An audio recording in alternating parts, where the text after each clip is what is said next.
అందరికీ నమస్కారం. నా పేరు Durga. Welcome to my YouTube channel కథా కాలక్షేపం. Listen to the reading. మీరు వింటున్నారు ఘంటసాల వారి జీవిత చరిత్ర. క్రితం భాగంలో ఘంటసాల వారు ఎన్నెన్ని మంచి మంచి చిత్రాలకు సంగీత దర్శకత్వం వహించారో, అలాగే ఎన్నెన్ని మంచి మంచి పాటలను వారు పాడారో ఆయా సందర్భాల గురించి కూడా వివరంగా విన్నాం. ఎన్ని మంచి చిత్రాలకు సంగీత దర్శకత్వం వహించినా, ఎన్ని గొప్ప పాటలు పాడినా వారు జీవితాన్ని ఎంత నిరాడంబరంగా గడిపారు. సొంత ఇల్లు ఎలాగో అలా కొనుక్కోగలిగినా కనీస సదుపాయాలు లేకుండా, కనీస సుఖాలు లేకుండా కటిక నేల మీద చాపపరుచుకుని పడుకోవడం కూడా విన్నాం. ఎన్ని ఆర్థిక ఇబ్బందులు వారు భరించారో, ఎన్నెన్ని మానసిక ఒత్తిళ్లు వారు తట్టుకున్నారో కూడా విన్నాం. ఆ రోజుల్లోనే ఉస్తాద్ బడే గులాం అలీఖాన్ గారు కూడా వారింట ఆతిథ్యం స్వీకరించడం, ఘంటసాల వారిని వారి భార్యని కొడుకు కోడలా అని సంబోధించడం, ఆయన అక్కడ బస చేసినంత కాలం కూడా అక్కడ జరిగిన వివరాలు, ఆ సందర్భాల గురించి తెలుసుకున్నాం. ఆ రోజుల్లోనే ఘంటసాల వారికి మధుమేహ వ్యాధి వచ్చిందని కూడా తెలుసుకున్నాం.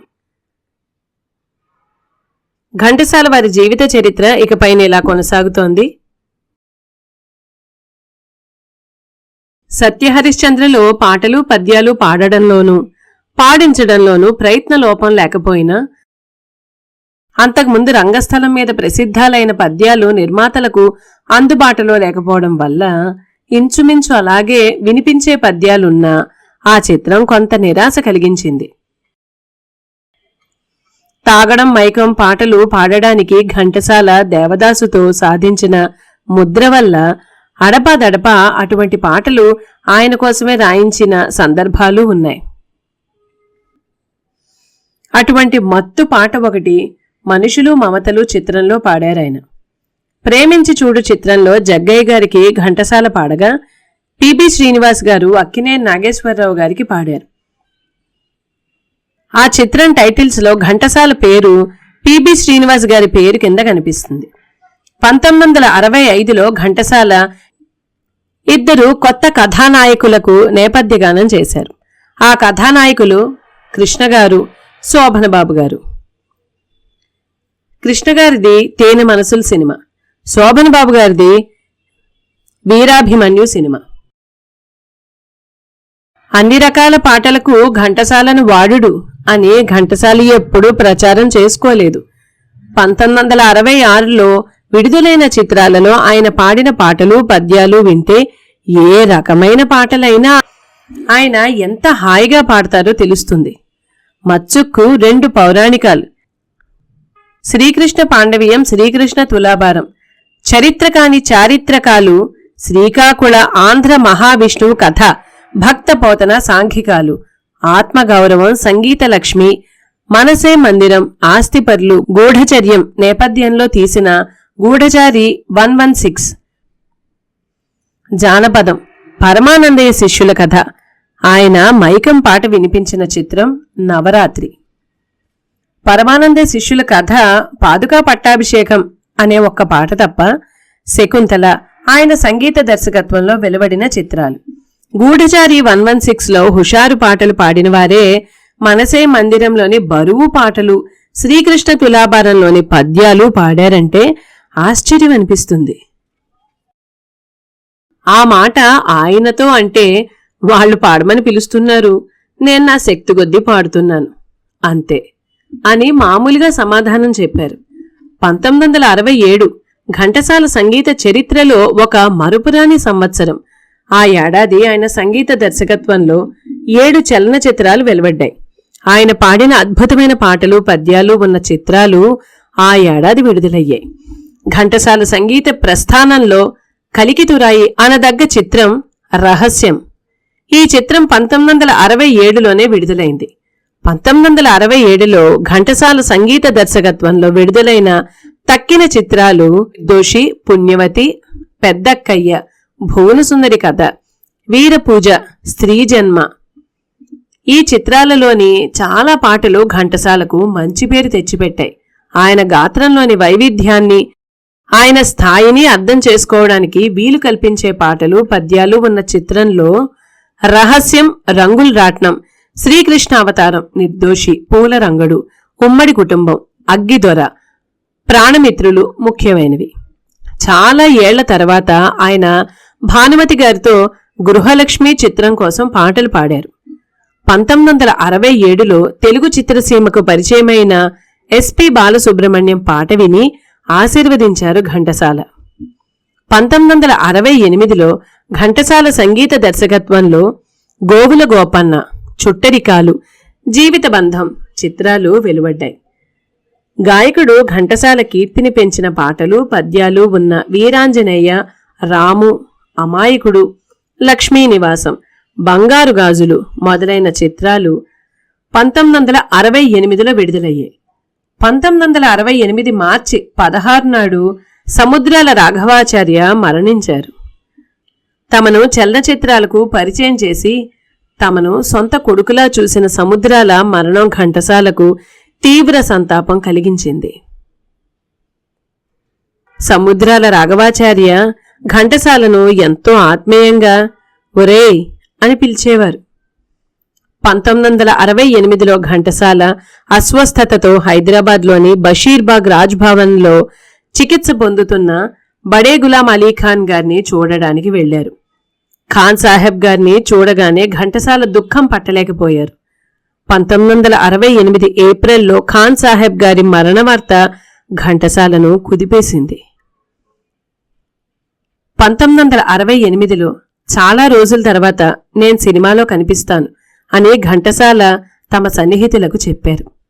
1969లో విడుదలైన కథానాయకుడు చిత్రం కోసం ఆయన పాడుతున్నప్పుడు ఆ చిత్రం ట్రైలర్ కోసం షూటింగ్ జరిపారు. అలా ఆయన చాలా రోజుల తర్వాత సినిమాలో కనిపించారు. 1969లో ఘంటసాల సంగీత దర్శకత్వంలో భలే అమ్మాయిలు, జరిగిన కథ చిత్రాలు విడుదలయ్యాయి. ఏకవీర, వరకట్నం, అదృష్టవంతులు, మూగనోము, సప్తస్వరాలు, ఆదర్శ కుటుంబం, విచిత్ర కుటుంబం, జరిగిన కథ, ఆత్మీయులు, బుద్ధిమంతులు, మనుషులు మారాలి మొదలైన అనేక చిత్రాలలో ఆయన మంచి పాటలెన్నో పాడారు. 1969లో ప్రముఖ నేపథ్య గాయకులు మహమ్మద్ రఫీ గారు బొంబాయి నుంచి మద్రాసుకు వచ్చి భలే తమ్ముడు చిత్రం కోసం ఎన్టీ రామారావుకి నేపథ్య గానం చేశారు. మద్రాసు రాగానే రఫీ గారు ఘంటసాలను కలుసుకొన్నారు. ఎటువంటి సంకోచమూ లేకుండా తెలుగులో పాటలు పాడమని రఫీ గారికి ఘంటసాల చెప్పారు. రఫీ గారి గాత్రం అంటే తమకు ఎంతో ఇష్టమని, ఆ గాత్రం భగవద్దత్తమైన గొప్ప వరమని తాము అనుకుంటూ ఉంటామని రఫీ గారికి ఘంటసాల చెప్పారు. నేపథ్య గానం చేయడానికి పాటకు 1000 రూపాయలు తీసుకుంటూ వచ్చిన ఘంటసాల 1969 నుంచి పాటకు 2000 తీసుకోవడం మొదలుపెట్టారు. ఆయన అమరులయ్యేదాకా ఆ విలువ పెంచలేదు. 1969 ఆగస్టులో తిరుమల తిరుపతి దేవస్థానం వారు ఘంటసాలను శ్రీ వెంకటేశ్వర స్వామివారి ఆస్థాన విద్వాంసులుగా నియమించారు. ఆయనతో పాటు ఆ గౌరవం పొందిన తక్కినవారు ఎంఎస్ సుబ్బలక్ష్మి, బాలమురళీకృష్ణ, ఈమని శంకరశాస్త్రి, శ్రీరంగం గోపాలరత్నం, నాదస్వరం విద్వాంసులు వీరస్వామి పెళ్ళై, తిరుపతి మునిరామయ్య గారులు. ఈ గౌరవాన్ని తమ ఇష్టదైవం శ్రీ వెంకటేశ్వరుడికి సంగీత సేవ చేయడానికి లభించిన గొప్ప అదృష్టంగా భావించారు ఘంటసాల. ఆ సేవలో భాగంగా అన్నమాచార్య కీర్తనలు పాడాలని సంకల్పించారు. బ్రహ్మ కడిగిన పాదము, నారాయణతే నమో నమో, దిబ్బలు వెట్టుచు, కొలని దోపరికి గొబ్బిళ్ళో, తందనానా ఆహి, నెయ్యములలో నేరేళ్ళో మొదలైన కీర్తనలు పాఠం చేశారు. ఆస్థాన విద్వాంసులైన కొన్నాళ్ల తర్వాత ఆయన శ్రీ వెంకటేశ్వరుడి సన్నిధిలో తనివి తీరా గానం చేశారు. ఆ సందర్భంగా తిరుమల యాత్రకై వచ్చిన ప్రముఖ గాయని ఎస్ జానకి గారిని కూడా తమతో పాటు స్వామి సన్నిధిలో పాడమని కోరారు ఘంటసాల. అలా వారిద్దరూ స్వామి ఎదుట నడిరేయి ఏ జాములో పాట పాడారు. 1969 నుంచి ఆయనను అనారోగ్యం తరచుగా పీడించడము మొదలైంది. 1970 జనవరి 26 రిపబ్లిక్ దినోత్సవ సందర్భంగా ఘంటసాలకు భారత ప్రభుత్వం వారు పద్మశ్రీ సన్మానం అందజేస్తున్నట్టు ప్రకటించారు. ఆ రోజు ఉదయం ఆయన తమ ఇంటి ఎదురువైపున ఉన్న విశ్వశాంతి చిత్ర నిర్మాణ సంస్థలో కెవి మహాదేవన్ గారి సంగీత దర్శకత్వంలో పాట నేర్చుకుంటూ తమను వెతుక్కుంటూ అక్కడికి వచ్చిన వారి నుంచి అభినందనలు స్వీకరించారు. దేశం నలుమూలల నుంచి ఘంటసాలను అభినందిస్తూ ఎందరెందరో శుభాకాంక్షలు పంపించారు. ఘంటసాలతో పాటు ఆ ఏడాది పద్మశ్రీ పురస్కారానికి ఎన్నికైన తెలుగువారు డాక్టర్ పెరుగు శివారెడ్డి, రేలంగి వెంకటరామయ్య, డాక్టర్ వడ్లమూడి వెంకట్రావు, వేదాంతం సత్యనారాయణ శర్మ, ఏల్చూరి విజయరాఘవరావు గారు. ఢిల్లీలో జరిగిన ఒక సభలో అప్పటి రాష్ట్రపతి విబి గిరిగారి చేతుల మీదుగా ఘంటసాల తమ పురస్కారం అందుకొన్నారు. పద్మ పురస్కారాలు పొందిన వారి వివరాలతో ప్రభుత్వం వారు ప్రచురించిన సంచికలో ఘంటసాల గురించి చెప్పిన వివరాలివి. ప్రసిద్ధ సంగీత దర్శకులు, నేపథ్య గాయకులు అయిన శ్రీ ఘంటసాల వెంకటేశ్వరరావు 1922లో దక్షిణ భారతదేశంలో జన్మించారు.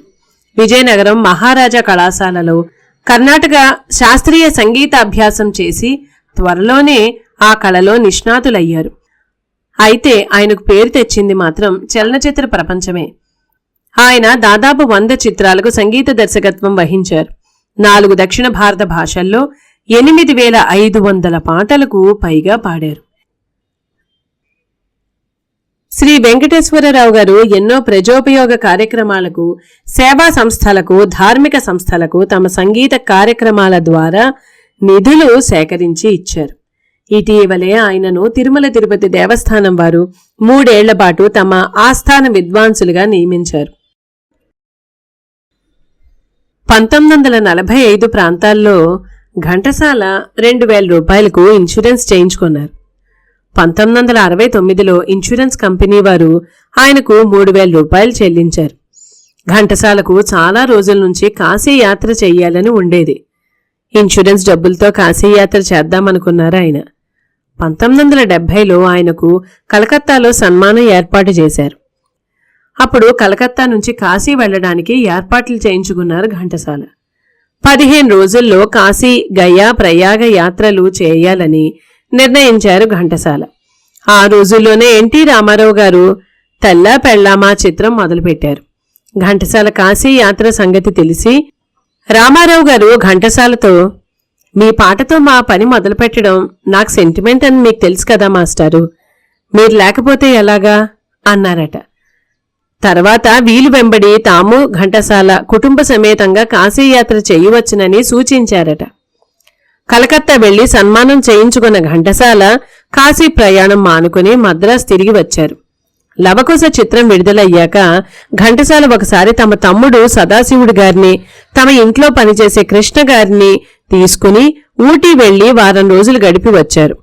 కొన్నేళ్ల తర్వాత మరొకసారి ఊటీ వెళ్లి వచ్చారు. ఆయనకు కుటుంబ సభ్యులను తీసుకుని యాత్రలు చేయాలని ఉండేది, కానీ ఎప్పుడూ అందుకు వీలు చిక్కేది కాదు. భార్య సావిత్రి గారితో అడపాదడపా ఈ ఏడాది తప్పకుండా ఊటీ గాని కొడైకెనాల్ గాని వెళదాం అంటూ ఉండేవారట ఘంటసాల. వరుసగా కొన్నేళ్లు ఈ ఊటీ యాత్ర గురించి విన్న సావిత్రి గారు ఒకసారి, మార్పు కోసం ఈసారి డార్జిలింగ్ గాని కాశ్మీర్ యాత్ర గాని తీసుకువెళ్తానని చెప్పండి అంటే ఘంటసాల, నేను తీసుకుపోలేననుకుంటున్నావా అని, ఎట్లా అయినా తీసుకెళ్తాను అన్నారట. ఘంటసాలకు తీరిక దొరకడం చాలా కష్టం. దాంతో ఆయన అనుకున్నవన్నీ అనుకున్నట్లు జరిగేవి కావు. కానీ ఏ మాత్రం తీరిక చిక్కినా ఆయన తిరుపతికి వెళ్లి వెంకటేశ్వర స్వామి దర్శనం చేసుకుని వచ్చేవారు. లేకుంటే కంచి వెళ్లి పరమాచార్య స్వామివారి దర్శనము, కామాక్షి ఏకాంబరేశ్వరుల దర్శనము చేసి వస్తూ ఉండేవారు. ఘంటసాల తిరుపతికి వెళ్లినప్పుడు ఎప్పుడైనా గుండు చేయించుకుంటూ ఉండేవారు. గుళ్ళో అర్చకులు వెంకటేశ్వర స్వామి మీద పాటలేమైనా పాడమంటే పాడేవారు. కొన్ని వేల పాటలు పాడడం వల్ల చాలా పాటలు ఆయన సాహిత్యం చూసి గాని పాడలేకపోయేవారు. అందువల్ల ఎవరైనా పాడమంటే చటుక్కున కూర్చుండమా ఇంట పద్యం పాడేవారు. రహస్యం చిత్రం విడుదలయ్యాక ఒకసారి ఆయన పెదపులిబర్రు వెళ్లారు. అక్కడ బాలత్రిపుర సుందరి ఆలయంలో అమ్మవారి ముందు రహస్యం చిత్రంలోని లలితా భావనిలయ మొదలైన పాటలు పాడారు. మద్రాసులో ఆయన కుటుంబ సభ్యులతో వడపళని సుబ్రహ్మణ్యేశ్వర స్వామి కోవెలకు వెళుతూ ఉండేవారు. వీలైతే గురువారాలు వెళుతూ ఉండేవారు. అలాగే త్యాగరాయ నగర్లోని 1-2 ఆలయాలకు వెళుతూ ఉండేవారు. వేసవి వస్తే పిల్లల్ని తీసుకుని సముద్ర తీరానికి వెళ్లేవారు. చాపలు దిండ్లు తీసుకువెళ్లి చాప మీద పడుకునేవారట ఘంటసాల. భార్య సావిత్రి గారు కాళ్లు పడుతూ ఉంటే ఆ సముద్రపు గాలి శయనముద్రలో ఆస్వాదిస్తూ ఉండేవారట ఆయన. బీచ్ నుంచి పిల్లల్ని తీసుకుని ఏ హోటల్కో వెళ్లి ఐస్ క్రీంలు అవి ఇప్పించి 8-8:30కో ఇల్లు చేరేవారు. సర్వసాధారణంగా వారితో పాటు ఒక పేముబుట్ట తీసుకువెళుతూ ఉండేవారు ఘంటసాల. రైలు ఎక్కగానే ముఖం కాళ్ళు చేతులు కడుక్కొని బుట్ట విప్పేవారట ఘంటసాల. ఆయనకు ఇష్టమని ఆ బుట్టలో కారం ఎక్కువ వేసిన సన్నకారపూస, నువ్వులుండలు, వేరుశనగ ఉండలు ఉంచేవారట సావిత్రి గారు. అలాగే అవసరాన్ని బట్టి చపాతీలు ఉంచేవారట. ఒక సీసా నిండా మజ్జిగ మాత్రం తప్పనిసరిగా ఉంచమనేవారట ఘంటసాల. చాలాసార్లు ఇంటికి వచ్చి ప్రయాణానికి బయలుదేరే వ్యవధి ఉండకపోవడంతో ఆయన పెట్టే పేంబుట్ట విడిగా రైల్వే స్టేషన్ చేరేవి. ఎప్పుడైనా బుట్ట సిద్ధంగా లేకపోతే తిరిగి వచ్చాక భార్యను అడిగేవారు. పొరుగుళ్లకు వెళ్లినప్పుడు ఆయన మొదటి తరగతిలోనే ప్రయాణం చేసేవారు. విమాన ప్రయాణాలు చేసేటప్పుడు తప్ప ఎప్పుడు ఏ ఊరు వెళ్లినా తిరిగి వచ్చినా తమకు వేసిన పూలదండలు కొన్నైనా తెచ్చేవారు ఘంటసాల. వారి ఇంటివాకిట కారు దిగుతూనే, చాలా దండలే వేశారు, ఇదిగో నీకోసమే తెచ్చాను అని దండలను సావిత్రి గారికి ఇవ్వడం ఆయనకు ఆనవాయితీ.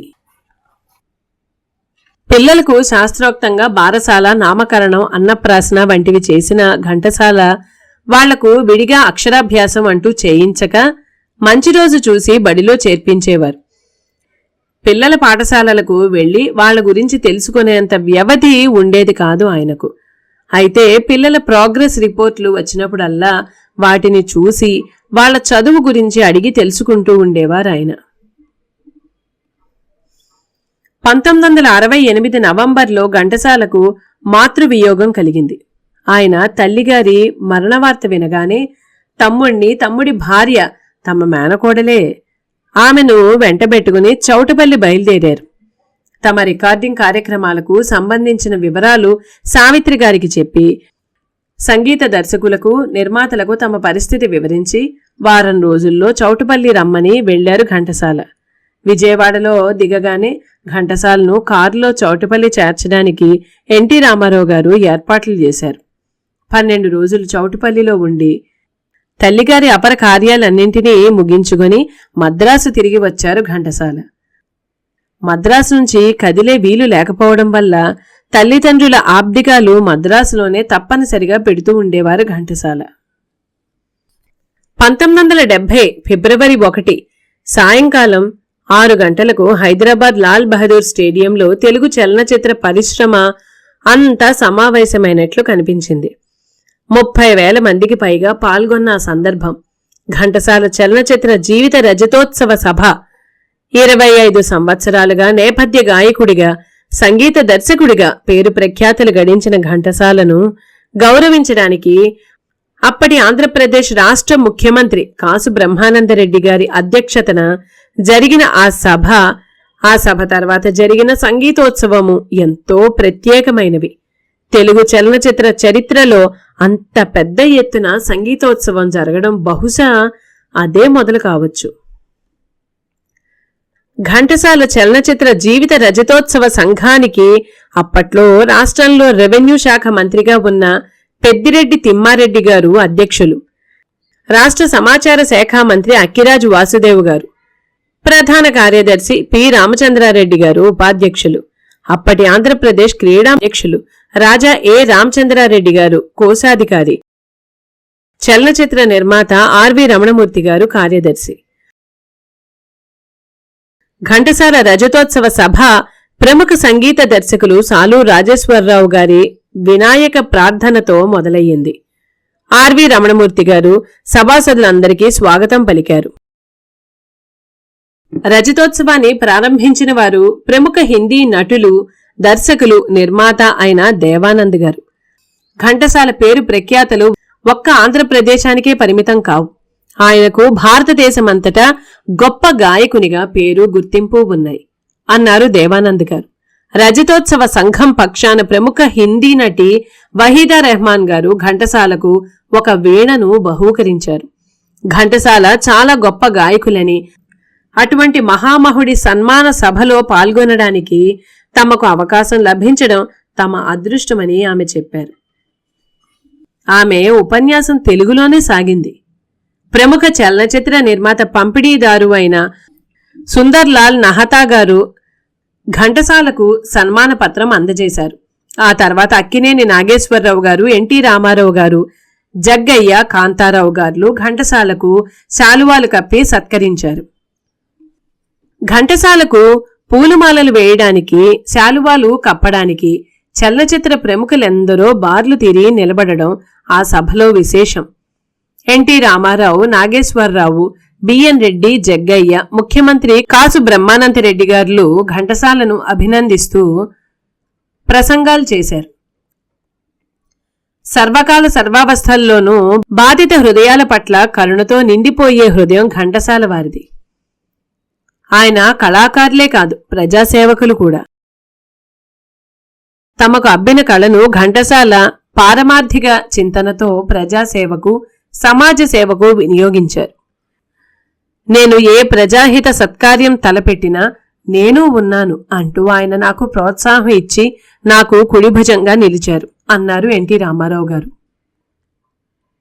ఘంటసాలను సన్మానించడం సినిమా ప్రపంచం, ప్రేక్షక లోకం తమను తాము సన్మానించుకోవడమే అవుతుంది. ఘంటసాల పాడనిదే నా నటన లేదు. అందుకే నాకేదైనా పేరంటూ ఉంటే అందులో సగం ఘంటసాలకు చెందుతుంది. ఆయన గొప్ప ప్రజాసేవకులు. ప్రజాహిత కార్యక్రమాలలో పాల్గొనడం అన్నది సినిమాలలోకి రాకముందు కూడా ఆయన చేస్తూ వచ్చిందే. ఇంతకన్నా ఘంటసాల గురించి నేను చెప్పలేను. ఇష్టమైన వారిని, హృదయానికి దగ్గరగా ఉన్నవారిని అంతగా పొగడడం అంత మంచిది కాదు. అది నాకు చేత కాదు అన్నారు అక్కినేని నాగేశ్వరరావు గారు. ఘంటసాల కేవలం గొప్ప గాయకులే కాదు, మహోన్నత వ్యక్తి కూడా. ఆయనది జాలిగుండే. చిన్న నిర్మాతలు ఎందరెందరికో ఆయన ఎంతో సాయం చేశారు. గానానికి మారుపేరు ఘంటసాల. శాస్త్రీయ సంగీతంతో పాటు లలిత సంగీతాన్ని ప్రజల హృదయాలలోకి ప్రవహింపజేసిన వ్యక్తి ఘంటసాల. అన్ని తరగతుల ప్రేక్షకులను ఆయన రంజింపచేశారు. తమ కంఠ మాధుర్యంతో ఎందరినో ఉత్తేజపరిచారు. చిత్ర జగత్తులో ఘంటసాల కాలు పెట్టాక సినిమా సంగీత కళామ తల్లి నూతన కింకిణీ ధ్వనులు వినిపించింది అన్నారు జగ్గయ్య గారు. ఘంటసాలను గాయకులుగా చలనచిత్ర పరిశ్రమకు పరిచయం చేసిన ఘనత తమకు దక్కడం తమకెంతో ఆనందం కలిగించే విషయం అన్నారు బిఎన్ రెడ్డి గారు. ఘంటసాలకు జరుగుతున్న సన్మానం లలిత సంగీతానికి జరుగుతున్న మహోత్సవం అన్నారు ఆయన. నాటి ముఖ్యమంత్రి కాసు బ్రహ్మానందరెడ్డి గారు భారతదేశమంతటా గాయకులుగా గౌరవ ప్రతిష్టలు పొందిన ఘంటసాలకు సన్మానం జరగడం ముదావహం. ఘంటసాల నేపథ్య గాయకులే కాదు, సంఘ సేవకులు కూడా. ఆయన ప్రజాసేవ పట్ల రాష్ట్ర ప్రభుత్వం కృతజ్ఞతతో ఉంటుంది. విదేశాలలో మన సంగీతాన్ని వినిపించాలనే ఆయన కోరిక తీరగలదని, తద్వారా తెలుగు జాతికి మరింత గౌరవం కలగగలదని విశ్వసిస్తున్నాను అన్నారు.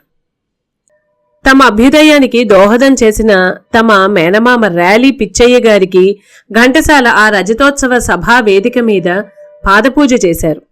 నూతన వస్త్రాలు సమర్పించి సాష్టాంగ నమస్కారం చేశారు. తమకు జరిగిన సన్మానానికి కృతజ్ఞతలు తెలియజేస్తూ ఘంటసాల చేసిన ప్రసంగం ఆయన వ్యక్తిత్వానికి అద్దం పడుతుంది. తెలుగు చలనచిత్ర ప్రపంచంలో 25 ఏళ్ల పాటు నేను వెలుగులో ఉండడానికి కారణభూతులు అయిన వారందరికీ నా వినయపూర్వక నమోవాకాలు. సుఖాల కన్నా నా జీవితంలో కష్టాలే ఎక్కువగా చవిచూశాను. అందువల్లే కష్టజీవుల ఉద్యమాల వైపు నా మనస్సు, దృష్టి పరుగు పెడుతూ ఉంటాయి. ఆ కష్టజీవుల హృదయ కుహరాలలో చెలరేగుతున్న అశాంతి జ్వాలలను నా సంగీతం ద్వారా ఆర్పడానికి ప్రయత్నిస్తున్నాను అన్నారు ఘంటసాల. ఏ వ్యక్తైనా తనకంటూ ఒక గమ్యాన్ని నిర్ణయించుకున్నప్పుడు దాన్ని చేరడానికి ఎన్నో బాధలు వహించవలసి ఉంటుంది. బాధలు అనుభవించిన మనిషి చివర్లో సుఖపడితే జీవితంలో పడిన కష్టాలన్నింటినీ ఇట్టే మర్చిపోగలడు. అయితే సుఖాలలో తేలియాడిన వ్యక్తి కష్టాన్ని భరించలేడు. నేను మొదటి కోవకు చెందినవాణ్ణి. నాది కొంత సున్నితమైన మనస్తత్వం. ప్రపంచంలో ఎక్కడైనా ఏ విపత్తు జరిగినా కనీసం నా మనసులో బాధపడడమైనా చేస్తాను. ఆ పైన నా వల్ల జరిగేదేమైనా ఉంటే తప్పకుండా చేస్తాను అన్నారాయన. చిన్నప్పుడు నృత్యాలు చేసేవాణ్ణి, నాటకాలు వేసేవాణ్ణి, ఆడవేషాలు వేశాను. చివరికి కష్టాలు గడిచి ఈ స్థితికి రాగలిగాను. ఈనాడు నేను ముఖ్యంగా నా తల్లిదండ్రులను, గురుదేవులను తలుచుకొని వారికి కృతజ్ఞతాంజలి ఘటించవలసి ఉంది. అలాగే నన్ను సినిమా పరిశ్రమకు పరిచయం చేసిన కీర్తిశేషులు సముద్రాల గారికి, ఘంటసాల బాలరామయ్య గారికి, బిఎన్ రెడ్డి గారికి, నాగయ్య గారికి, నాకు మొదటిసారి సంగీత దర్శకత్వం వహించే అవకాశం ఇప్పించిన కీర్తిశేషులు సుబ్బరామన్ గారికి, అలాగే భానుమతి గారికి, రామకృష్ణ గారికి, నా సంగీత జీవితం తొలి రోజుల్లో నన్నెంతో ఆదుకొన్న ఆల్ ఇండియా రేడియో వారికి, మొట్టమొదట నా చేత హెచ్ఎంవి గ్రామ్ఫోన్ రికార్డు ఇప్పించిన పేకేటి శివరాం గారికి, నన్ను ఆదరిస్తూ చలనచిత్ర నిర్మాతలు, దర్శకులు, నటీనటులు ముదిమి వల్ల నా కంఠంలో వచ్చిన మార్పు తెలియనివ్వకుండా చక్కగా నా గొంతును రికార్డ్ చేస్తున్న సౌండ్ ఇంజనీర్లకు, సద్విమర్శలు చేసి నాలో లోటుపాట్లు తెలియజేస్తూ ఎప్పటికప్పుడు నన్ను నేను సరిదిద్దుకునేలా చేసిన పత్రికల వారికి నేను సర్వదా కృతజ్ఞుడినై ఉంటాను. నేను ఒకందుకు ఎక్కువగా ఆనందిస్తాను.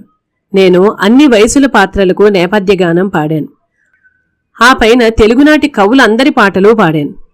అందుకు వారందరికీ కూడా నేను కృతజ్ఞుణ్ణి అన్నారు ఘంటసాల. తమను తమ సంగీతాన్ని ఎంతగానో ఆదరిస్తున్న ఆంధ్ర ప్రజానీకానికి కృతజ్ఞతలు తెలుపుతూ ఎందరో ఎన్నో విధాలుగా నన్ను ప్రోత్సహించారు. నేనీనాడు వారందరికీ నా కృతజ్ఞతలు తెలియజేసుకుంటున్నాను. ఇలాగే అందరి ఆదరణ ఇక ముందు కూడా నాకు లభిస్తుందని, ఇలాగే చలనచిత్ర కళామ తల్లికి, దేశానికి సేవ చేసే అదృష్టం మరికొంతకాలం కలుగుతుందని ఆశిస్తున్నాను. నా శక్తికి అనుగుణంగా ప్రజాసేవ చేయడంలో నాకు తోడ్పడాలని నా ఇష్టదైవమైన ఏడుకొండల వెంకటేశ్వరుణ్ణి ప్రార్థిస్తున్నాను. నా అభ్యున్నతికి దోహదం చేసిన మహామహులందరికీ ఆయువు, ఆరోగ్య, ఐశ్వర్యం పుష్కలంగా ఇవ్వాలని శ్రీ వెంకటేశ్వరుణ్ణి వేడుకుంటున్నాను అన్నారు ఘంటసాల.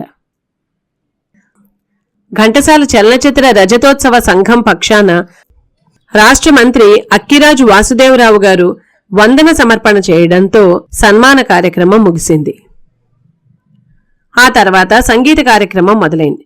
సాలు రాజేశ్వరరావు గారు, పెండ్యాల్ నాగేశ్వరరావు గారు, KV Mahadevan, MS Viswanathan, Susarla Dakshinamurthy, Adinarayanarao, TV Raju, master Venu, Tatineni Chalapathirao, Ashwatthama, Vijaya Krishnamurthy, B Shankar Saluru, Hanumantharao, Ghantasala మొదలైన సంగీత దర్శకుల సంగీత దర్శకత్వంలో P Susheela, P Leela, S Janaki, LR Eswari, Madhavapeddi Satyam, Pithapuram Nageswararao, PB Srinivas, SP Balasubrahmanyam మొదలైన గాయనీ గాయకులు దాదాపు 3 గంటల పాటు 30కి పైగా పాటలను పాడి సభలోని వారందరికీ వీణులు విందు చేశారు. ప్రముఖ కవి, రాజ్యసభ సభ్యులుగాను, ఆంధ్రప్రదేశ్ సాంస్కృతిక మండలి అధ్యక్షులుగాను ఉన్న జ్ఞానపీఠ బహుమతి గ్రహీత డాక్టర్ సి నారాయణ రెడ్డి గారు తమ సరస మనోజ్ఞమైన వ్యాఖ్యానంతో సంగీత కార్యక్రమానికి వన్నెలు దిద్దారు. పాటలను, వాటిని స్వరపరిచిన సంగీత దర్శకులే వచ్చి తమ నేతృత్వంలో వినిపించడం ఒక విశేషం. కార్యక్రమం ఘంటసాల విజయ్ కుమార్ ప్రత్యేకంగా రూపొందించిన వాద్య సంగీత ఖండితతో మొదలైంది. కార్యక్రమం మధ్య ప్రముఖ నటీనటులు అంజలీదేవి, సావిత్రి గారు, సంగీత దర్శకులు, గాయనీ గాయకులు జ్ఞాపికలు అందజేశారు. కార్యక్రమంలో ఘంటసాల జగమే మాయ, రాగమయీ రావే మొదలైన పాటలు పాడారు. తమ చలనచిత్ర రజతోత్సవాన్ని విజయవంతం చేసిన వారందరికీ ఆ తర్వాత పత్రికల ద్వారా కృతజ్ఞతలు తెలియజేశారు ఘంటసాల. ఆ కృతజ్ఞతాంజలి ఇది. ఫిబ్రవరి 1వ తేదీన హైదరాబాద్ లాల్ బహదూర్ స్టేడియంలో నాకు జరిగిన అఖండ సన్మాన మహోత్సవానికి కారణభూతులైన ఘంటసాల చలనచిత్ర జీవిత రజతోత్సవ సంఘ సభ్యులకు తదితర కార్యకర్తలకు కృతజ్ఞతాపూర్వకంగా వందనాలర్పిస్తున్నాను. సన్మాన సదస్సును జయప్రదంగా జరగడానికి వేదికను అలంకరించిన పూజ్యులకు, ఉపన్యసించి నన్ను ఆశీర్వదించిన మహనీయులకు, మధుర సంగీత కార్యక్రమాన్ని నిర్వహించిన సోదర సంగీత దర్శకులకు, గాయనీ గాయకులకు నా కృతజ్ఞతాపూర్వక వందనాలు. మహోత్సవానికి విచ్చేసి సభను జయప్రదం గావించిన నాయకులకు, ప్రముఖులకు, ప్రభుత్వ అధికారులకు, అశేష ప్రజానీకానికి నా కృతజ్ఞతాభివందనములు. భారత రాష్ట్రపతి నాకు పద్మశ్రీ బిరుదు ప్రసాదించటం, అదే వారంలో నా చలనచిత్ర జీవితం రజతోత్సవం జరగటం నా జీవితంలో మరవలేని ఘట్టాలు. ఈ గౌరవ సన్మానాలకు పాత్రుణ్ణి చేసిన భారత, ఆంధ్ర ప్రభుత్వాలకు, సన్మాన సభకు విచ్చేసి నన్ను ఆశీర్వదించిన చిత్ర నిర్మాతలకు, దర్శకులకు, నటీనటులకు, సాంకేతిక నిపుణులకు, నా శ్రేయోభిలాషులకు, పత్రికా రచయితలకు, నా పురోభివృద్ధికి కారణభూతులైన 50 మందికి, నాకు శుభ సందేశాలు పంపిన వేలాది మిత్రవర్గానికి ఇదే చేమోడ్చి నా కృతజ్ఞతాపూర్వక వందనాలు అర్పిస్తున్నాను. మద్రాసు, తారీఖు 8/2/1970. భవదీయుడు ఘంటసాల వెంకటేశ్వరరావు.